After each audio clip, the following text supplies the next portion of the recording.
الحمد لله نحمده ونستعينه ونستغفره ونعوذ بالله من شرور أنفسنا ومن سيئات أعمالنا. من يهده الله فلا مضل له ومن يضلل فلا هادي له،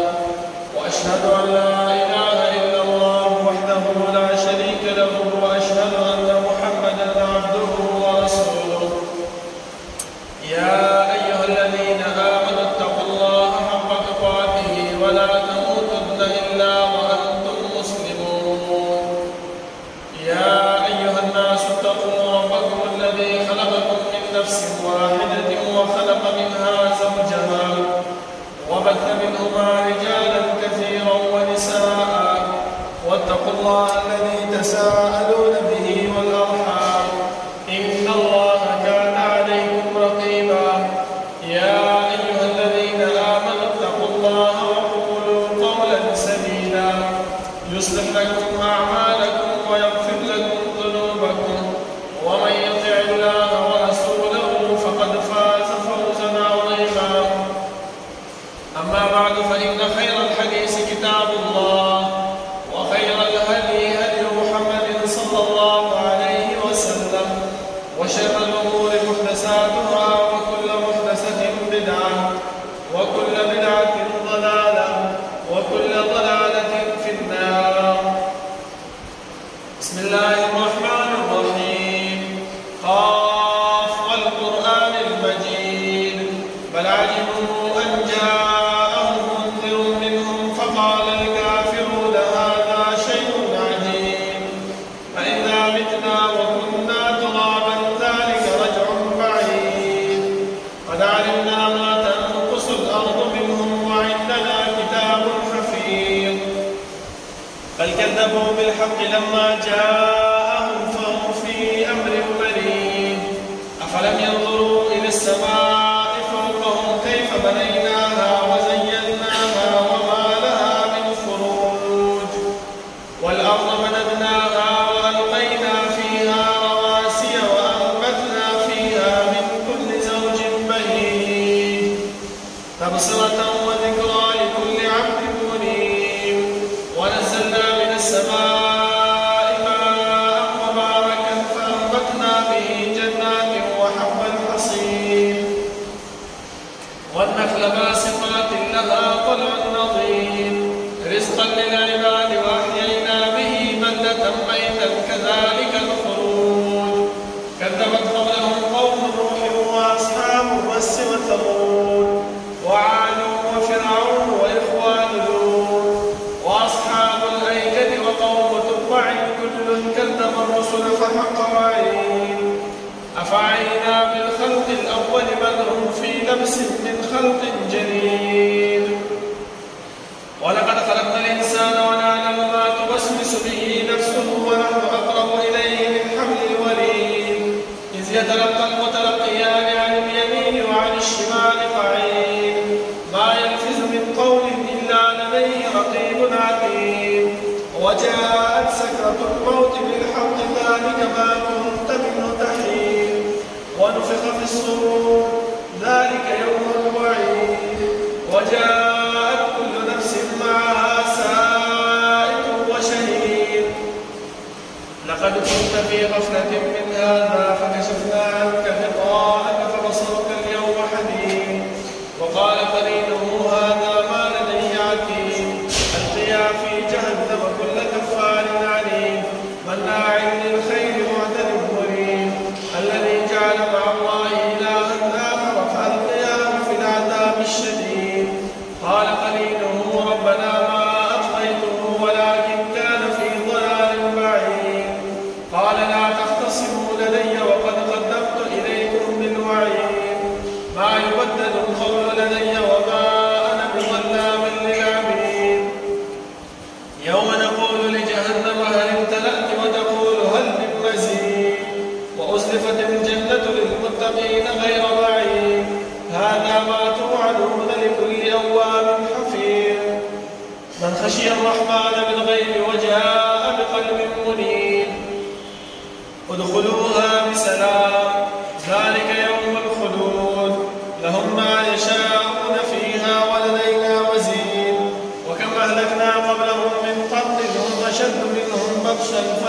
وفسادوا في البلاد هل من محيص إن في ذلك لذكرى لمن كان له قلب أو ألقى السمع وهو شهيد ولقد خلقنا السماوات والأرض وما بينهما في 6 أيام وما مسنا من لغوب فاصبر على ما يقولون وسبح بحمد ربك قبل طلوع الشمس وقبل الغروب ومن الليل فسبحه وأدبار السجود واستمع يوم ينادي المناد من مكان قريب يوم يسمعون الصيحة بالحق ذلك يوم الخروج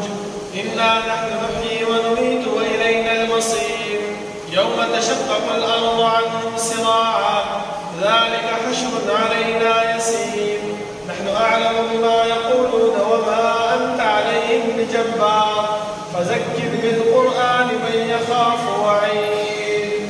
اللهم صل على محمد وعلى آل محمد كما صليت على إبراهيم وعلى آل إبراهيم إنك حميد مجيد اللهم بارك على محمد وعلى آل محمد كما باركت على إبراهيم وعلى آل إبراهيم إنك حميد مجيد بسم الله الرحمن الرحيم إن عدة الشهور عند الله 12 شهرا في كتاب الله يوم خلق السماوات والأرض منها 4 حرم ذلك الدين القيم فلا تظلموا فيهن أنفسكم وقاتلوا المشركين كافة كما يقاتلونكم كافة واعلموا أن الله مع المتقين. الله رب العالمين أحكم الحاكمين بطول بادشاہ بطول زبردست ها رب العالمین سے تمام کائنات خالق و مالک دے ها اللہ سے تمام کائنات متصرف و منتظم دے ها رب العالمین سے غیر صفات و صفت فعال لما يريد دے رب العالمین سے سکی سوق چکی سرک چکی چاسر چکی کولے شی دا غیر سوق تفوس نشی کولے وهم يسألون او دا مکلف مخلوقات چه هر سمر دی خواهران جانی او کمت دے خواهر باچهان دی او کرعینا خواهر مالدار دی او غریب دی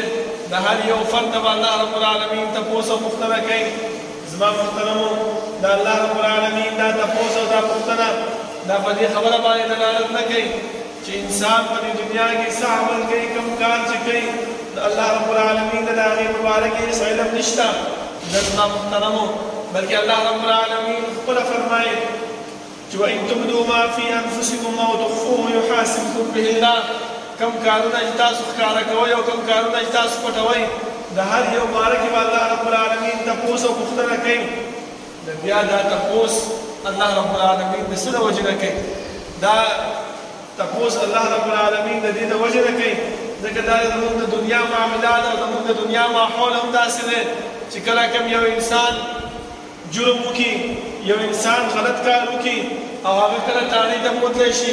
هغه کله مشر ته راوستلی شي کله مور او پلار ونیسي نو دا انسان د خپل کار د انکار کوي چې یاره ما خو دا کار نه دی کړی زه خو هسې فضول دې رانیولی یم نو الله رب العالمین دغه خبره موږ ته بیانه کړې ده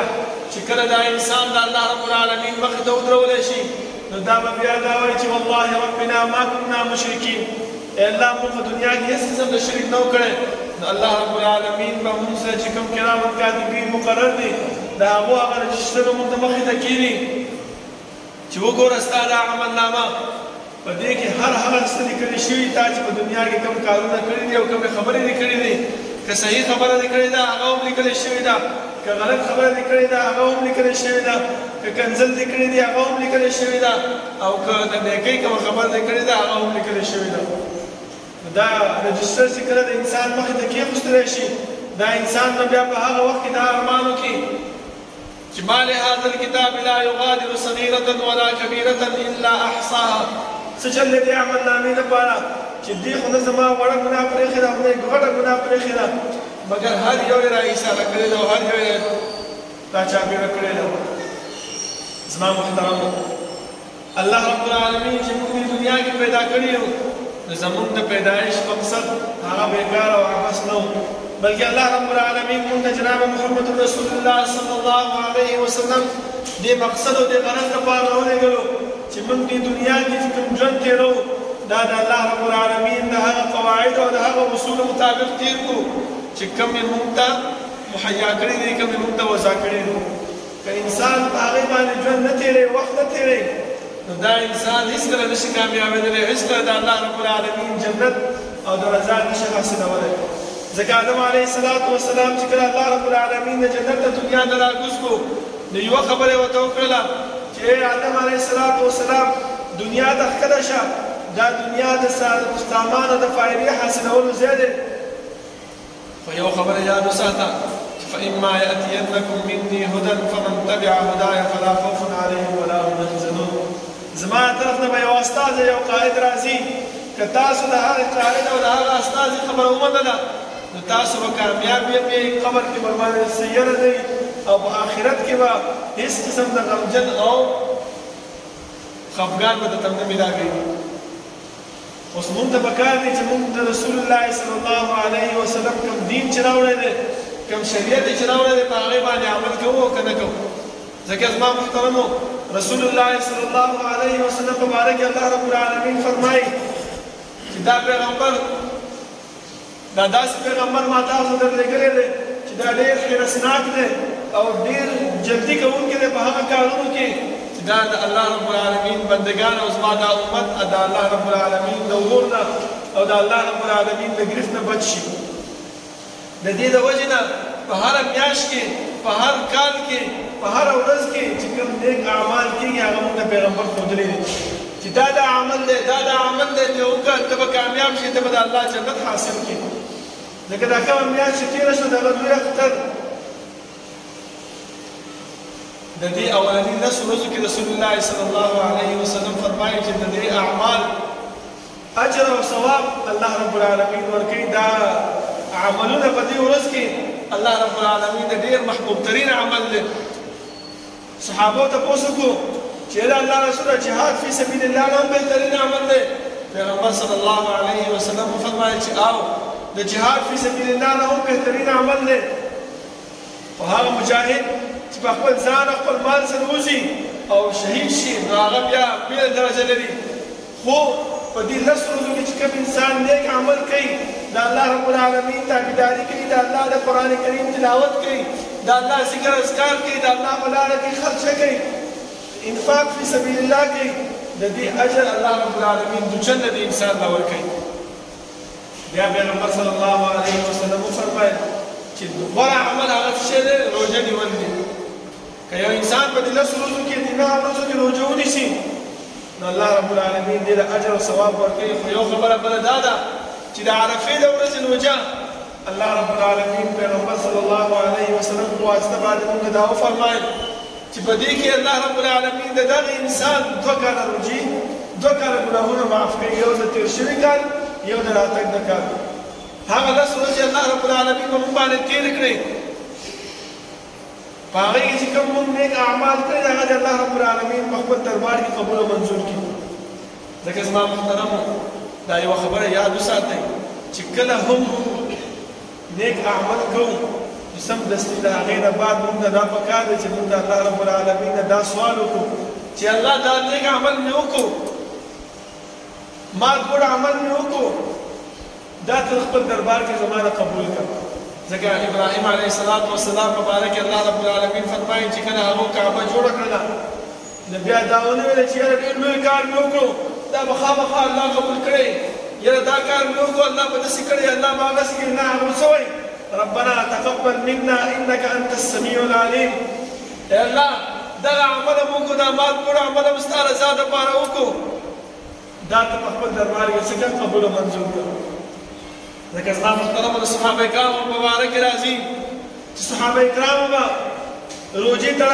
د تیارۍ دپاره به شپږ میاشتې مخکې د الله رب العالمین نه به سوال کوو چې الله دې روژې ته مونږ ورسوي چې نیک اعمال وکړو د روژې نیولو هغه ثواب او اجر حاصل کړو خو چې کله به روژه تېره شوه بیا به یې دا شپږ میاشتې داسې اعمال کول او دعاګانې به یې کولې چې الله په دې روژه کې چې مونږ کوم عملونه کړي دي هغه خپل دربار کې قبول او منظور کړه اوس په مونږ باندې زما محترمو یو 10 ورځې نور را روانې دي بیا تېرېږي په موږ باندې په دې کې هم د دې اجر او ثواب ډېر زیات دی او خاص کر د عاشورې د ورځې د روژې ثواب هغه موږ د پیغمبر صلی الله علیه وسلم بیان کړی چې الله رب العالمین په هغې باندې د یو کال روژه معاف کړي ګناهونه معاف کوي روژه یوه ده او ګناهونه او اجر او ثواب څومره دی ګناه څومره معاف کېږي د یو کال معاف کېږي زما محترم په ځان باندې لږه سخته برداشت کړو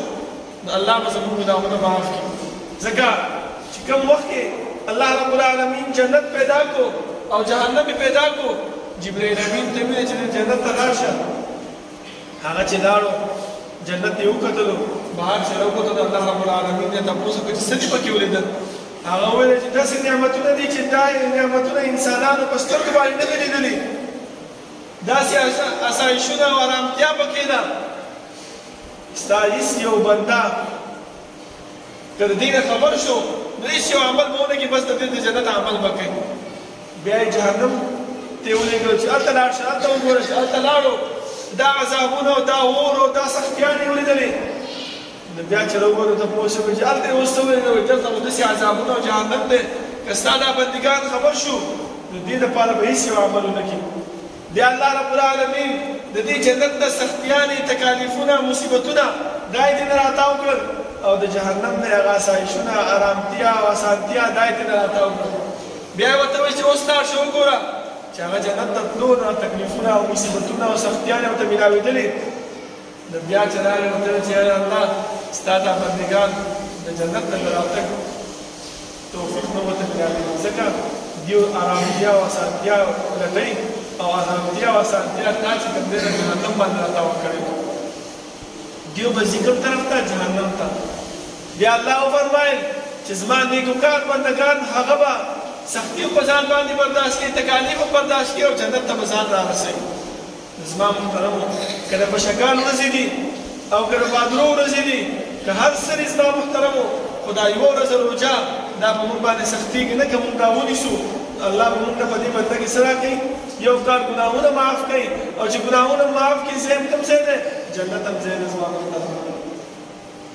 چې کله رسول الله صلی الله علیه وسلم مدینې ته تشریف راوړو مدینې کې یهود ولیدل چې هغه په دغه ورځ باندې روژه نیسي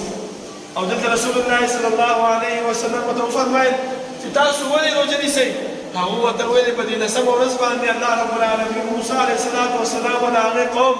د فرعون نه بچ کړي او د فرعون قوم یې په سمندر کې تباه کړی او د موسی علیه السلام قوم بچ شوی موږ د هغې په خوشحالۍ کې روژه نیسو رسول الله صلی الله علیه وسلم فرمایي چې نحن احق بموسی منکم موږ زیات حقدار د موسی علیه السلام باندې چې موږ د هغې خوشحالي به دا وکړو او روژه ونیسو بیا صحابه کرام خو د نیکۍ طرف ته ډېر ترغیب کوونکي او شوقمند وو هغه سمدستي دا وویل چې د الله رسوله تا دا خبره کړې ده چې د یهودو سره مخالفت وکړئ دلته خو یهودو سره مشابهت راځي یو ځایوالی راځي هغه هم روژه نیسي موږ هم روژه نیسو رسول الله صلی الله علیه وسلم وفرمایل که چېرته زه دا روان کال ژوندی ومه نو زه به د نهمې ورځې روژه هم نیسم بیا علما د عاشورې دا روژه په درې حصو باندې په درې مرتبو باندې تقسیموي یو خو دا ده چې یو انسان د نهمې او د 10مې ورځې دواړه روژې ونیسي د نهمې ورځې دې د وجې نه چې د رسول الله صلی الله علیه وسلم د قول مطابق چې د یهودو سره مخالفت راشي او 10مې ورځې روژه د دې د وجې نه چې د موسی علیه السلام د بچ کېدو په خوشحالۍ په وجه باندې او دویم مرتبه هغه ده چې یو انسان د نهمې نشي نیولی صرف د 10مې نیسي نو هم صحیح ده دریم مرتبه هغه ده دویمه مرتبه هغه دا ده چې د 10مې سره زما محترمو د 11مې ورسره ونیسي د 9مې دې نه پاتې شوه نو د 10مې او د 11مې ونیسي دا دویمه مرتبه ده ځکه چې په دې 11مې سره هم د یهودو مخالفت راځي زما محترمو دریمه مرتبه هغه دا ده چې هغه سخت هم ده غوره هم ده چې دا انسان څه وکړي هم د 9مې ونیسي هم د 10مې ونیسي هم د 11مې ونیسي نو دا دوه ورځې به د یهودو سره مخالفت راشي او دا یو ورځ د موسی علیه السلام د هغه د بچ کېدو په موافقت کې خوشحالي به مناو شي زما محترمو پیغمبر فرمایي چې په دې یو ورځ په روژه باندې الله رب العالمین څه کوي د یو انسان د یو کال ګناهونه معاف کېږي. نو زما محترمه د یو کال ګناهونه موږ خپل ډېر محنت وکړو ډېر کوشش وکړو نو نشو معاف کولی او الله رب العالمین موږ ته دومره اسانتیا مقرره کړې ده چې دا اسانتیا موږ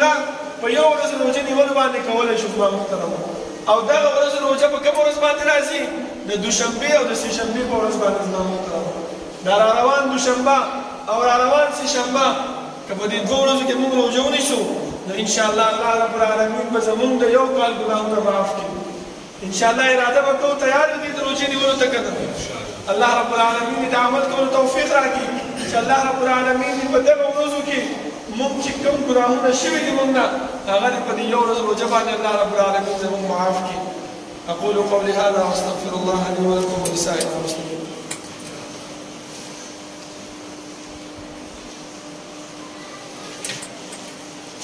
إن الحمد لله نحمده ونستعينه ونستغفره ونعوذ بالله من شرور أنفسنا ومن سيئات أعمالنا من يهده الله فلا مضل له ومن يضلل فلا هادي له وأشهد أن لا إله إلا الله وحده لا شريك له وأشهد أن محمدا عبده ورسوله. يا أيها الذين آمنوا اتقوا الله حق تقاته ولا تموتن إلا وأنتم مسلمون. يا أيها الناس اتقوا ربكم الذي خلقكم من نفس واحدة وخلق منها زوجها وبث منهما رجالا كثيرا ونساء واتقوا الله الذي تساءلون به والأرحام إن الله كان عليكم رقيبا. يا أيها الذين آمنوا اتقوا الله وقولوا قولا سديدا يصلح لكم أعمالكم ويغفر لكم ذنوبكم ومن يطع الله ورسوله فقد فاز فوزا عظيما. أما بعد فإن خير الحديث كتاب الله وخير الهدي هدي محمد صلى الله عليه وسلم وشر الأمور محدثاتها وكل محدثة بدعة وكل بدعة ضلالة وكل ضلالة في النار. أعوذ بالله من الشيطان الرجيم. بسم الله الرحمن الرحيم. إن عدة الشهور عند الله 12 شهرا في كتاب الله. زما محترمو الله رب العالمین چې کله اسمانونه ځمکې پیدا کړي د هغه وخت نه واخله د کال روژې د کال میاشتې هغه سوري 12 دي. په قرآن کې الله رب العالمین فرمایي چې 12 شهرا في كتاب الله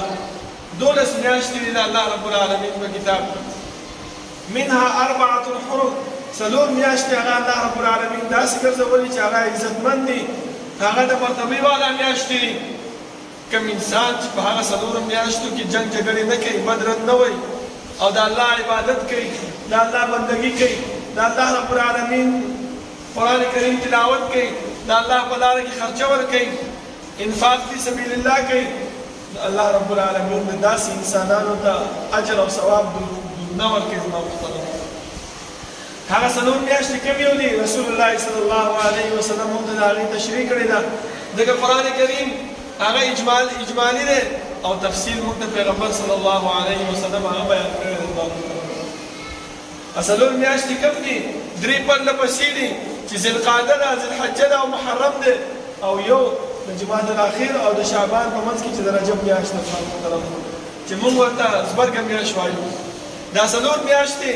دا د الله رب العالمین په نسبت باندې د عزت والا میاشتې دي. په دې عزت والا میاشتې کې چې انسان نیکۍ وکړي د الله رب العالمین د هغې اجر او ثواب څه ورکوي دوګنه ورکوي. بیا الله رب العالمین فرمایي چې فلا تظلموا فیهن انفسکم په خپل ځانونو باندې ظلم هېڅ کول مه کوئ. زما محترم هغه ظلم څه شی دی چې موږ د الله رب العالمین بندګۍ ته نه راځو د الله رب العالمین د قرآن کریم تلاوت نه کوو د الله رب العالمین ذکر اذکار نه کوو د الله رب العالمین په لاره کې خرچه نه ورکوو. دا ټول داسې کارونه زما محترمو چې موږ نه کوو نو موږ د الله رب العالمین د عذاب او د الله رب العالمین د ګرفت مستحق ګرځېږو. ځکه زموږ انسانانو په ذهن کې یو دغه خبره راغلې ده چې یاره اوس خو ځوان یم چې کله بوډا شم عمر مې کم شي بیا به بندګیان یم د الله رب العالمین عبادت به کوم. دا زما محترمو د انسان د مرګ نیټه مقرره نه ده هر کله راتلی شي دا مه وایه چې یاره زه به چې دی نو بوډا شم نو بیا به د الله عبادت کوم دا څه پته لګي د دې جومات نه موږ وضو او که نه وضو همدلته الله رب العالمین زمونږ زړه هارټ اټیک را باندې راولي همدلته ساه ورکو نو زما محترمو د نیکۍ طرف ته جلدیوالی پکار دی ځکه الله رب العالمین فرمایي چې وسارعوا الى مغفرة من ربکم وجنة عرضها السماوات والارض جلدیوالی وکړئ نیکۍ طرف ته او د الله رب العالمین بخښنې او د مهربانۍ طرف ته او هغه جنت طرف ته چې د هغې پلنوالی د اسمانونو د ځمکې مقدار برابر دی او بیا الله رب العالمین یو بله خبره کوي چې اعدت للمتقین دا جنت ما چاله تیار کړی د متقیانو نه اوس د متقي صفات الله رب العالمین ذکر کوي هر انسان دې په خپل ګریوان کې سوچ وکړي چې یاره متقي څوک دی الله فرمایي الذين ينفقون في السراء والضراء والكاظمين الغيظ والعافين عن الناس متقي هغه انسان دی چې هغه څه شی کوي په خوشحالۍ په خفګان کې د الله رب العالمین په لاره کې خرچه کوي او دویم صفت لوی صفت زما محترمو د دې صفت نه موږ ټول وروسته یو دا په ذهن کې یاد وساتئ الله فرمایي چې څه شی دی والکاظمین الغیظ غصه سکونکي وي حدیث کې راځي رسول الله صلی الله علیه وسلم فرمایي چې بهادر تاسو کې څوک دی صحابه وویل یا د الله رسول بهادر هغه انسان دی چې میدان جنګ ته راوځي پرزونو نه راوځي او مد مقابل سره چې کوم دی هغه ښکته راوغورځي دغه بهادر دی پیغمبر وویل چې دا ستاسو په نسبت باندې د الله رب العالمین په نسبت باندې بهادر څوک دی هغه انسان دی چې غصه ورشي او خپله غصه څه کړي هغه وڅکي بل ځکه پیغمبر صلی الله علیه وسلم فرمایي چې انسان هغه انسان چې غصه ورشي او بل انسان د تکلیف رسولی وي او دا قادر دی په دې خبره باندې چې د دې انسان نه څه والي بدله واخلي یو انسان دی هغه راغلی دی بل انسان یې دومره په عذاب کړی دی دومره بد ردي ورته ویلي دي او زه قادر یم په دې خبره باندې چې دې انسان نه څه وکړم بدله والم ده له ګزار ورکړم ده له خپل زور واخلم او دا انسان څه لګي چې هغه معاف کړي د الله لپاره د الله رب العالمین پیغمبر صلی الله علیه وسلم فرمایي چې دا انسان به الله رب العالمین د بهترین انسانانو په درجه کې به راپاڅوي دلته الله رب العالمین صفات د متقي ذکر کړی دی والکاظمین الغیظ چې غصه سي سکونکي وي والعافین عن الناس او بیا چې غصه دې وسکړه بیا به دا نه کوې چې یاره دوکان کې یو دوه درې کسان ناست دي هغو منځ کې لګیا یې چې یاره پرونه هغه کس څه چې دی نو ډېر بېعزتي یې راته وکړله او ډېر بد رد یې راته وویل ما د الله لپاره معاف کړو یا بل ځای کې چې دی نو مجلس جوړ دی په هغه مجلس کې ته لګیا یې پرون یاره خپل کس دا سره کړي وو ما ورسه داسې وکړل او د الله لپاره مې معاف کړو نه دا خبرې به زما محترمه نه کې الله فرمایي چې والعافین عن الناس بس چې تا عفو وکړله بخښنه دې ورته وکړله بس په هغې باندې چې دی نو څه کاڼه کېنوه بیا هغه خبره بیا مه یادوه زما محترمه د دې یو واقعه بیانوم بس بیا خطبه بس کومه مهران سلیمان ابن مهران رحمه الله د هغې یو مینځه وه هغه ته یې ویل چې ورشه ما نه د همداسې اوبه راوړه هغه چې ورته اوبه راوړلې نو دا لوټه د هغې نه چې دی نه وغورځېده د هغې په کپړو باندې دا اوبه راوغورځېدې ده له سخته غوسه ورغله د دې وینځې ورته وویل چې الله فرمایي چې د متقي صفات څه شي دي والکاظمین الغیظ غوسه ستونکي دي هغې ویل ښه صحیح ده زه ته ما معاف کړې هغه ورته چې ځان له معاف کولو نه کېږي والعافین عن الناس الله وایي چې عفو وکړه خلکو ته دغه خبره بیا ما ته به دوباره یادوي نه چې بل ځای کې مې بله ورځ مې تا ما باندې اوبه اچولي وو او ما ته د الله لپاره معاف کړې وې هغه ورته چې ښځه ما د الله لپاره ازاده کړې زه ته ازاده شوم زما محترمو زمونږ د اسلافو دغه مسایلو زمونږ د اسلافو دغه ژوند و چې د الله رب العالمین قرآن او د الله پیغمبر صلی الله علیه وسلم حدیث مخې ته راغلل سمدستي هغې ته به لبیک وویلو الله فرمایي چې دغه صفات چا کې وي والله یحب المحسنین الله نیکوکارو سره مینه او محبت کوونکی نو د الله رب العالمین د دعا ده چې الله رب العالمین دې موږ ته د عاشورې د ورځې روژې نیولو توفیق راکړي چې د پیر او د منګل دوشنبه او د سهشنبې په ورځ باندې چې دا دوه ورځې موږ د الله رب العالمین د رضا لپاره روژه ونیسو چې الله زموږ یو کال ګناه معاف کړي او خپل ځان کې د متقي صفات پیدا کړو چې غصه به बर्दाश्त को वो सब को और अल्लाह रब्बुल आलमीन पलान के बेइंफाक फी सबीलिल्लाह को। रब्बना ला तुज़िग़ क़ुलूबना बअद इज़ हदैतना व हब लना मिन लदुनका रहमह इन्नका अंतल वहाब। रब्बना इग़फिर लना व लिइख़वानिना الذين سبقونا بالإيمان ولا تجعل في قلوبنا غلا للذين آمنوا ربنا إنك رؤوف رحيم। ربنا لا تؤاخذنا إن نسينا واخطأنا ربنا ولا تحمل علينا إصرا كما حملته على الذين من قبلنا ربنا ولا تحملنا ما لا طاقة لنا به واعف عنا واغفر لنا وارحمنا أنت مولانا فانصرنا على القوم الكافرين.